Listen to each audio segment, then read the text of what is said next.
All right, so everyone, welcome back.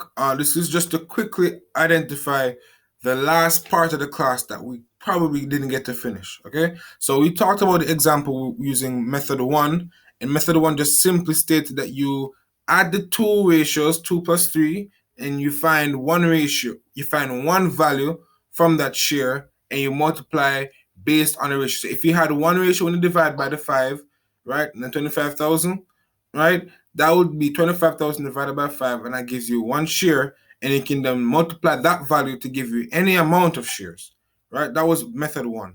But method 2 now, right? Method 2, it says that when you know the total, when you don't know the total value, right, and you're just given the aspect of one of the shares. So say, for example, you have a ratio of 7 to 8, and you're given the ratio of 7. The value that is attached to 7, right? Find the second ratio.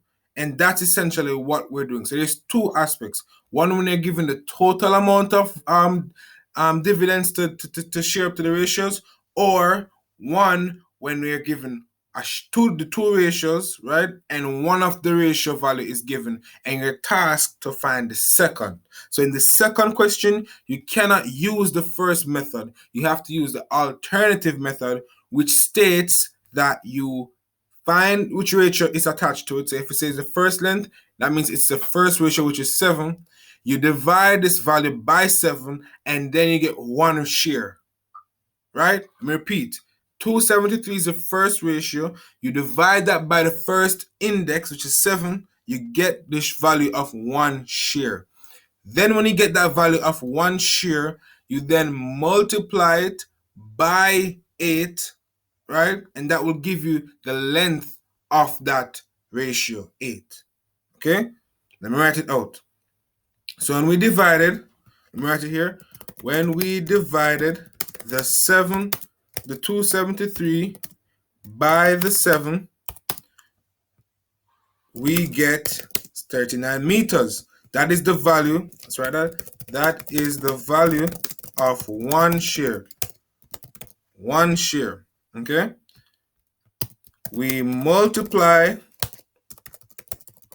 that one share by the second ratio value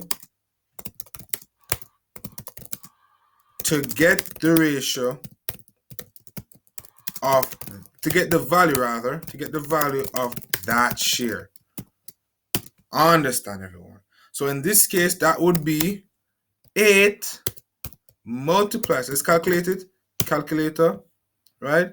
8 multiply 39. And we got 312 meters.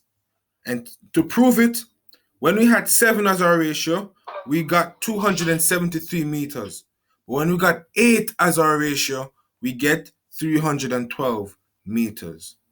Right? That is what the end part of the class was to tackle. Exercise 3Q. Now your homework is to complete questions 2 to 4, exercise 3Q, page 78, if I'm not mistaken. Have a great day, and thank you for watching.